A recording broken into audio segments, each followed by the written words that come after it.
सो सुनाए आपके होते हुए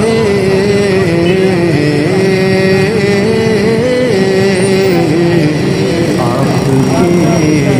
होते हुए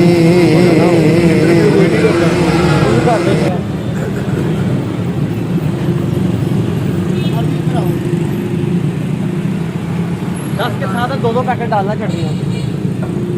दस